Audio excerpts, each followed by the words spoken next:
there's a lot of people who dream of getting to do what I'm doing now, and I'll take away just gratitude and appreciation and a lot of respect for the filmmaking process, and just a lot of motivation to continue every day creating, whether it's directing, writing, and acting, and doing what I'm doing. I get to do it. And those are some of the things I'll take away. And getting to travel around and show people this movie before we release it in theaters. Coming to Dallas, Texas with this movie. It's the best. It really has been. When is the movie opening? August 1st. So now that you're in the director's chair, how do you earn the trust of your cast and crew? People know when people are full of shit or not. For real. You can sit across from somebody and you can say that guy's fake. That guy's not real.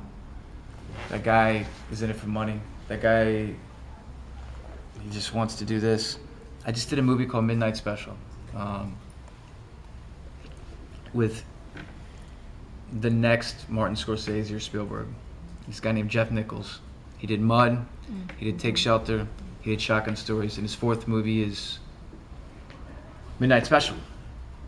You look around the cast and there's Kirsten Dunst, Sam Shepard, one of my idols growing up, who I got to work with in this movie, and these actors are with this director because he's in it for the right reasons. He's telling great stories. He's a great person who you can trust, and that's what sets the great directors apart.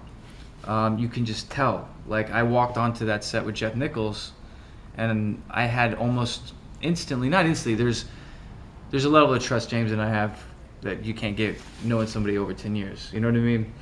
But Jeff had that with his cast and crew. For me personally, I really, really, really, I love it. I love what I do. And like, I'm directing this movie in Africa right now. And I've been in Africa in December. I had a little break in time over the holidays. So I went to Africa and I directed this amazing story. I got offered the role of director and telling this story. It wasn't something I searched out. And this guy's like changing the face of Africa, and he's saving kids off the street, and he's Kenyan. He's not from the West. He's not some white guy who's in it for money and he's the guy. He was an orphan who became a millionaire, who one day gave all of his money away and started rescuing kids off the street who are dying and orphaned. And here I am telling this story.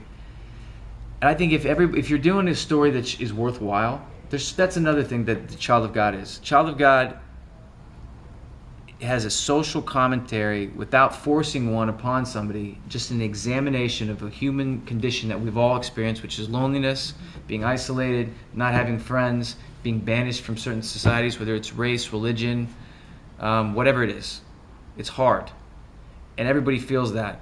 And hopefully when you watch it, you can relate to it on those levels. That everybody has a Lester Ballard moment in their life somewhere. And if you weren't shown love, and if you were kicked out and you didn't have these things, it could end up that way for you. You know? So maybe we can learn to love people a little more in a crazy way. And people may not, some people may say, oh, that's the next Hannibal Lecter or whatever, you know? That's the beauty of telling stories, right? Absolutely. Last one? Anybody? All right. Well, website. What are your websites for yourself and for the film? The website for the movie is... Actually, Welgo's official website for Child of God is not up yet. You should probably look for that in the next 5 to 6 weeks. But yeah, welgousa.com, you'll have the theatrical section. I mean, we'll have a standalone soon. We'll have a website soon. I'm on Twitter. It's Scott Haze, just my name. And I interact with fans. I talk to them. A lot of Cormac McCarthy fans I talk to a lot. So, and some universities, I might talk to them about adapting things into screenplay format, figuring out how to take a novel and say that's part of the story that translates to cinema, because you can't film every moment in a novel. Right. So I'm talking to people. I didn't do that. Vince Jolivet and James did that for this, but I've done that before too. That work. And it's definitely a skill. yeah. Well, guys, thank you so much. Thank you so much, guys. Thank you. Yeah. Thank you, Scott. Yeah.